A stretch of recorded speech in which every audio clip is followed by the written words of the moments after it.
खरं तर आता माझ्याच कार्यालयाच्या उद्घाटनाला मी काय भाषण करावं हा प्रश्न माझ्यासमोर आहे. मी एवढीच शाश्वती देतो, या दुकानावर सगळ्या प्रकारचा माल मिळेल, कुठल्याही प्रकारचा भेदभाव नाही, एकच भाव असेल.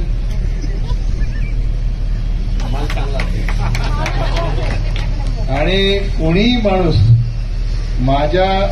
मी पक्षाने जी मला ताकद दिलेली आहे ती पूर्ण वापरून कोणीही माणूस रिकामी हाताने परत जाणार नाही, याची खबरदारी मी निश्चितपणाने घेईन.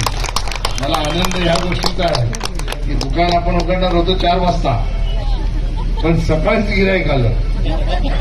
तर नाईलाजाने आम्ही दुकान उघडलं सकाळी पण, आणि 3 लोकांना आम्ही सामान देऊन टाकलं. त्यांचं काम येऊन सकाळीच झालं.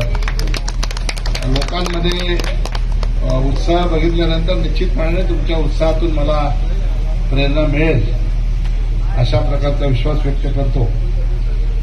असं पक्षात आपल्या जिथे निवडणूक आली तिथं प्रचारात असं बोलतात डबल इंजिनचं सरकार.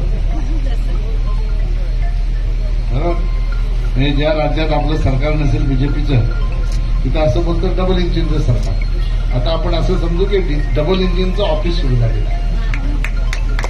एक इंजिन होतं, आता दुसऱ्या इंजिनचं ऑफिस सुरू झालेलं आहे. त्याच्यामुळे विकासाची घोडदौड ही बुलेट ट्रेन सारखी बदलापूर शहर आणि बदलापूर ग्रामीणमध्ये धावेल असा विश्वास आजच्या ठिकाणी व्यक्त